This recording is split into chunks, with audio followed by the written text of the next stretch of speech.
Students, आज हम explain कर रहे हैं आपको चैप्टर 4 मेरी जीवन रेखा। जैसा कि आप नाम से ही जानते हैं, मेरी जीवन रेखा यानी किसी व्यक्ति के जीवन की जो संघर्षपूर्ण या अच्छी या बुरी जो भी घटनाएं उस पर आधारित है। इसमें राइटर जो है महावीर प्रसाद द्विवेदी, और महावीर प्रसाद द्विवेदी का जन्म जो हुआ है 1864 में ग्राम दौलतपुर, जिला रायबरेली में हुआ था। और प्रारंभिक शिक्षा के बाद ही ये बॉम्बे चले गए थे। इन्होंने संस्कृत, गुजराती, मराठी और अंग्रेजी भाषा की अच्छी तरह से स्टडी किया। 1903 से 1920 तक सरस्वती पत्रिका का इन्होंने संपादन किया। इनकी रचनाएं बहुत सारी हैं, बहुत ही प्रमुख रचनाएं इन्होंने लिखी हैं।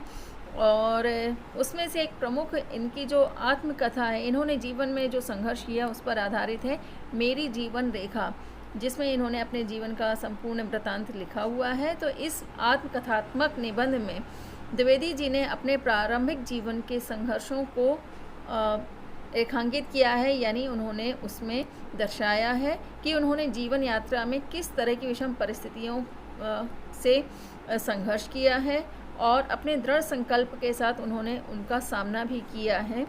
अपनी हिम्मत को बनाए रखते हुए हमेशा वो आगे बढ़ते रहे और अपने लक्ष्य को हमेशा उन्होंने अपने सामने ही रखा। पूरी ईमानदारी और निष्ठा से अपने कर्तव्यों का पालन करते हुए मनुष्य को जिस तरह से जीवन जीना होता है उसका आत्मतोष तो होता है, लेकिन उसमें उत्साह और लगन का संचार भी होता है। इस बात को उन्होंने अपने जीवन में हमेशा आत्मसात करके रखा है और इसको अच्छी तरह से निभाया है। मात्र व्यक्तिगत स्वार्थ से ऊपर उठकर उन्होंने अपने दायित्वों का पालन करना ही मनुष्य का सबसे उच्च कर्तव्य माना है और ऊंची सफलताओं से जोड़ने के लिए इसे सर्वोपरि माना है। स्टूडेंट्स, द्विवेदी जी ने सरस्वती पत्रिका का संपादन भी सफलतापूर्वक करते हुए हिंदी साहित्य की महान सेवा की है और ये एक बहुत महान कवि हुए हैं जिनके नाम से एक पूरे युग को हम जानते हैं।